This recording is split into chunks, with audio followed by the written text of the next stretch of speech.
তৌফিকুল আলম তুহিন জানতেছেন, সেহরির সময় মানুষকে জাগাতে কোরআন পাঠ, গজল গাওয়া ও বারবার এলান করার বিধান কি? ভাই তৌফিক, সালাতের জন্য, ৫ ওয়াক্ত নামাজের জন্য আল্লাহ রাব্বুল আলামিন ৫ বার ডাকার জন্য আজানের বিধান দিয়েছেন, এটা কিন্তু শরীয়ত ঠিক করে দিয়েছে।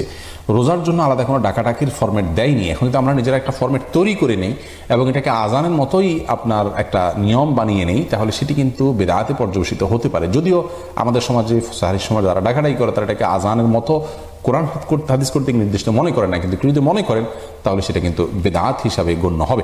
অতএব সেই জায়গা থেকে আমরা বলবো যে যথাসম্ভব আজানের ব্যাপারে আমাদের হতে হবে, যে এই রমজানের ডাকাডাকির পরে আমাদের দায়িত্বশীল হইতে হবে যে এটাকে আমরা কোনো অবস্থাতেই খুব গুরুত্বপূর্ণ এবং বড় করে দেখার মতো কোনো বিষয় আমরা করতে পারবো না। জাস্ট কাউকে ডেকে দেওয়ার জায়গা থেকে ডেকে দিতে পারি, কোনো অসুবিধা নেই। কিন্তু আজকের যুগে সবার কাছে অ্যালার্মিং সিস্টেম আছে, এরপরেও মাইকে দীর্ঘ সময় পর্যন্ত তেলাওয়াত বাজায় রাখা ইত্যাদি চালু করে রাখা, এগুলো মানুষের ইবাদতবন্দির জন্য ক্ষতিকর, ঘুমন্ত মানুষের জন্য ক্ষতিকর। মানুষের ডিস্টার্ব করা তো ইসলাম শরীয়তে জায়েজ নাই। আপনি বলবেন আজানও তো ডিস্টার্ব হয়, আজান হয় ফজরের সময় আর এটা হয় গভীর রাতে ৩টা বাজে, যার কারণে এটা জায়েজ নাই। আদিত্য আজান হয় সামান্য ১ মিনিট ১.৫ মিনিটের মধ্যে, আর এটা হয় দীর্ঘ সময় পর্যন্ত। অতএব এভাবে মানুষের ক্ষতি হতে পারে, তাহলে সেক্ষেত্রে এটা অনুচিত হবে।